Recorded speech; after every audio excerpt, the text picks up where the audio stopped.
Pemirsa, hanya berselang beberapa jam, Satuan Reserse Kriminal Polresta Banda Aceh berhasil mengamankan seorang tersangka berinisial IS yang diduga melakukan pembunuhan terhadap suami istri pedagang nasi pecel lele di kawasan Ulekaring, Kota Banda Aceh. Pasangan suami istri pedagang nasi pecel lele di Kampung Lamtih, Kecamatan Ulekaring, Kota Banda Aceh, ditemukan meninggal dunia dalam kondisi bersimbah darah Selasa dini hari sekitar pukul 03.30 waktu Indonesia Barat. Kejadian pembunuhan sadis yang menimpa pasangan suami istri penjual nasi pecel lele di Jalan T. Iskandar, Kampung Lamtih, Ulekaring tersebut dilakukan oleh karyawannya sendiri berinisial IS, warga Panton Labu, Aceh Utara. Pasca kejadian itu, aparat kepolisian dari Satuan Reserse Kriminal bekerja sama dengan Polsek Ulekaring langsung bergerak cepat setelah mendapatkan informasi dari keluarga korban. Dan tak lama berselang, pelaku pun berhasil diringkus saat hendak melarikan diri.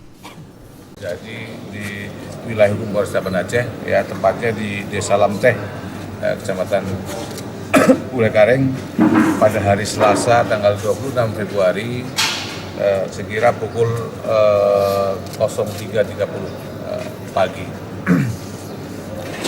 Kejadian itu terjadi di pagi hari, kemudian sempat melarikan diri,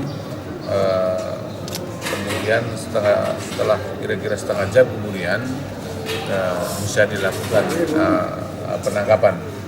Ini karena ada informasi dan laporan daripada keluarga korban, masyarakat, dan dilaporkan kepada petugas kepolisian dan di Polsek dengan Polres. Terus kita lakukan upaya pengejaran dan belum terlalu jauh, dan mungkin yang bersangkutan akan melarikan diri ke tempatnya, ke rumahnya. Selain mengamankan seorang tersangka, petugas turut juga mengamankan 3 unit senjata tajam, yaitu parang, pisau dapur, serta karter. Akibat perbuatannya, pelaku akan dijerat dengan pasal 340 junto 338 KUHP dengan ancaman maksimal hukuman mati atau pidana penjara seumur hidup.